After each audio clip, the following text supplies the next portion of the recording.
pense que les médias ont... C'est un club échangiste. Ça s'appelle comme ça. C'est d'accord. On n'a pas le droit de toucher aux enfants, c'est tout. On n'a pas le droit de toucher aux enfants, je dis d'accord avec vous. Mais en fait, on a la conscience du groupe.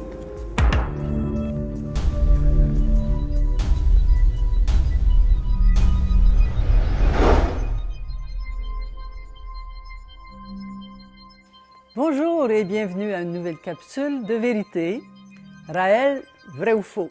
Et aujourd'hui, on va aborder le sujet de la soumission des femmes, de la nudité et de tout ce qui tourne autour de ce sujet. À l'été 2003, Chantal et moi, on arrive au stage d'éveil.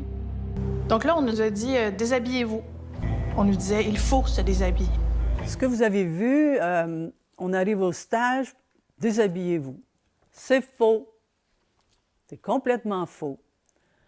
Les gens arrivent sur un terrain de camping, comme dans n'importe quel autre terrain de camping. Ils s'organisent, plantent leur tente, ils vont voir les amis, ils vont manger. Il y a un exercice où, effectivement, Raël nous dit « Pourquoi la nudité vous dérange-t-elle? » Pour certains, la nudité n'est pas un problème. Il suffit d'aller sur un terrain naturiste. En Europe, par exemple, un terrain naturiste, par définition, tout le monde tout nu, là, on n'a pas le choix.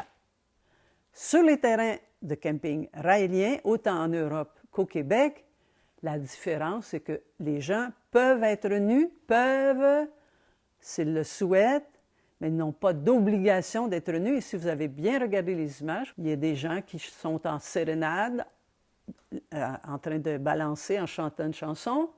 Bien, il y en a à peu près la moitié qui est nue et l'autre ne l'est pas. Donc, il n'y a aucune obligation à être nu. La nudité, c'est un choix que les gens peuvent faire quand ils sont en vacances sur notre terrain de camping. C'est tout. Donc, ce qui nous a été demandé, là, je vais m'en souvenir toute ma vie, c'était de prendre le miroir et de s'examiner l'anus. C'est vrai qu'il y a un exercice où les gens prennent un petit miroir pour regarder toutes les parties de leur corps, incluant ce qui est entre leurs jambes. Regardez-le et n'en ayez pas honte. Il y a des gens qui n'ont jamais fait ça. Ils partent à la découverte d'eux-mêmes. La découverte d'eux-mêmes suppose que vous pouvez vous regarder dans le miroir, puis si vous n'aimez pas ce que vous voyez, vous pouvez fermer les yeux aussi. Mais c'est un exercice pour aimer, encore une fois, l'ensemble de notre corps.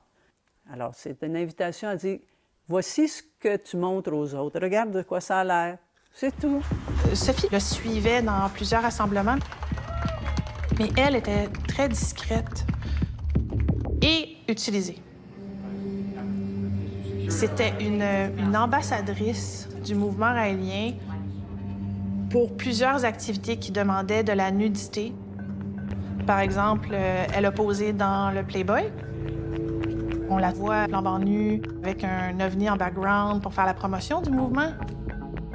Cette fois-ci, la nudité de Sophie semble déranger beaucoup Brigitte. Sophie est une femme mature, une femme libre, et si elle a choisi de poser pour Playboy, c'est son choix. Est-ce qu'elle a été utilisée? C'est ce que pense Brigitte, mais moi, pour l'avoir côtoyée pendant 25 ans, je ne pense pas qu'elle a été utilisée. Sophie savait dire non.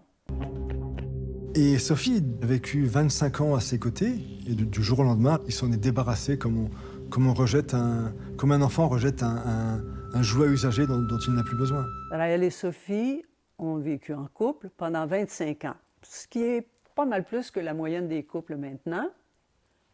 Est-ce qu'il était dans leur vie privée? Je pense pas. Est-ce qu'il était témoin de leur séparation du jour au lendemain? Qu'en sait-il?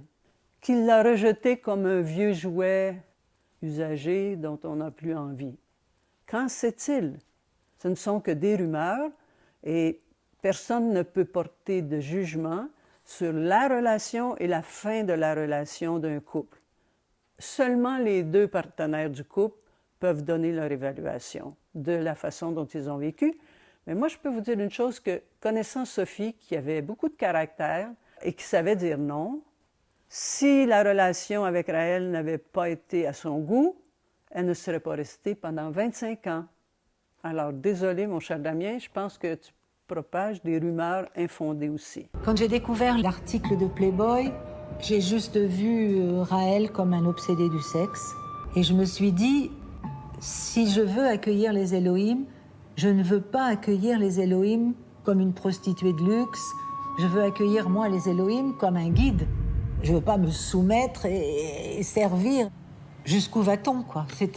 Non, c'était plus possible. Dominique, avant d'être raélienne, était une femme battue qui a été très heureuse dans le mouvement raélien. Et à un moment donné, le fait que, oui, il y a des raéliennes qui posent nues dans Playboy, ce qui n'est pas un crime d'ailleurs. Ça est vendu, ça s'est très bien vendu, j'en suis sûre. Ah, ça a été pour elle un écueil qui était insurmontable. La nudité n'implique pas la prostitution de luxe, pas du tout. Pour elle, nudité égale prostitution, il y a un grand pas.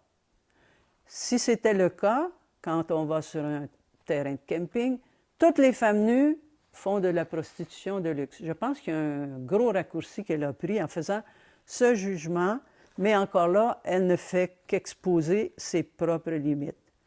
Et déduire de ça que Raël est un obsédé du sexe parce qu'il favorise la nudité, voilà, c'est un jugement qui ne vient que d'elle, c'est un jugement de valeur qui ne fait encore une fois qu'affirmer ses limites à elle. Au contraire, la nudité, pour nous, c'est montrer la beauté de l'être humain. Dans ce cas-ci, la beauté des femmes. Et je pense que les spectateurs sont capables de se faire une idée que oui, les femmes raéliennes qui ont posé pour Playboy sont de très belles femmes et il y en a beaucoup d'autres. Moi, ce que j'ai pu voir, ce sont des jeunes filles de 16, 17, 18 ans. Ma propre fille, qui avait moins de 18 ans quand elle était dans le mouvement, a été sollicitée. Dominique, les jeunes filles qui ont la maturité sexuelle en France à partir de l'âge de 15 ans. Au Québec, la maturité sexuelle est à 16 ans. Ça veut dire que les jeunes filles, à partir de 15 ans, sont légalement autorisées à avoir des rapports sexuels. Mais dans le contexte de Netflix, la façon dont ça a été présenté, c'est comme si elles étaient harcelées sexuellement. Si Dominique considère que la maturité sexuelle ne devrait pas être à l'âge de 15 ans en France, elle peut toujours faire changer les lois si elle le souhaite. Si les femmes raéliennes étaient des femmes soumises, on imagine que ce sont des femmes qui préparent le café chaud, qui font les secrétaires, donc des postes subalternes. Ce n'est pas le cas du tout. C'est démenti par nos propres statistiques où, toute proportion gardée, les femmes dans le mouvement raélien ont autant de possibilités, d'opportunités d'occuper des rôles d'importance. Plus précisément, en Amérique, nous avons 8 personnes au même niveau, dont 5 femmes et 3 hommes. Il y a plus de femmes au niveau de responsabilités les plus élevées que d'hommes au niveau des responsabilités les plus élevées. Et j'en suis la preuve vivante. J'ai été la première femme guide au monde et j'ai été la 2e femme guide niveau 5, niveau supérieur, au monde. Et ça fait déjà depuis 45 ans que j'occupe des postes clés dans le mouvement raélien. Et si les journalistes avaient fait leur recherche, on aurait pu leur présenter justement les femmes au Québec et en France qui ont des rôles clés. On pourrait prolonger le parallèle avec l'Église catholique et demander où sont les évêques femmes? Où sont les prêtres femmes dans cette religion-là? C'est 0, 0 partout, alors que pour nous, toute proportion gardée, il y en a autant d'hommes que de femmes. Donc ce ne sont tout ça que des rumeurs infondées qui font vendre beaucoup de papier. Vous avez créé un ordre religieux, des bonnes sœurs. Les bonnes sœurs raéliennes, oui. Bonnes sœurs raéliennes. Bien. C'est les anges. Les anges. C'est déjà plus joli. Est-ce que c'est pas un peu copié la religion catholique, là? Si vous interviewez quelques anges, vous verrez que c'est quand même nettement plus attrayant et plus sympathique que les bonnes sœurs catholiques. Les bonnes sœurs dans l'Église catholique choisissent de faire 3 vœux.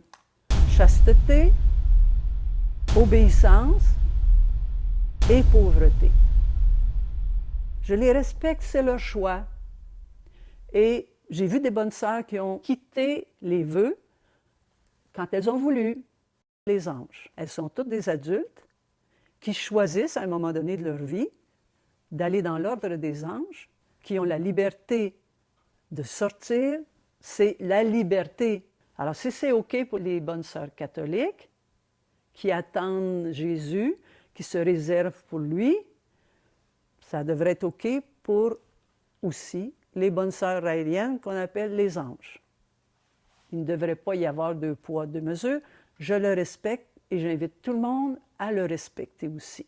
Plusieurs personnes se disent alors, comment Raël considère-t-il les femmes? Je vous amène dans le livre de la Géniocratie.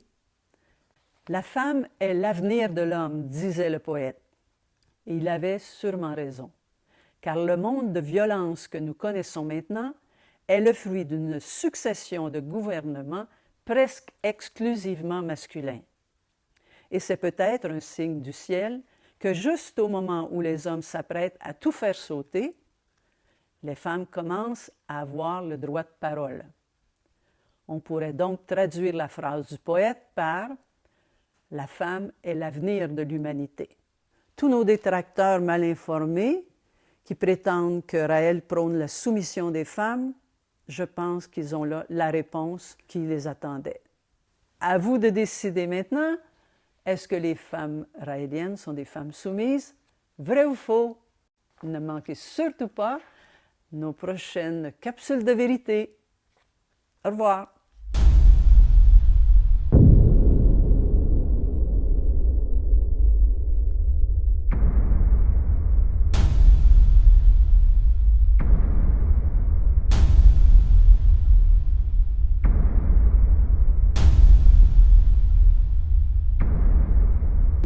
À quoi sert la vie? À être heureux. C'est extrêmement simple.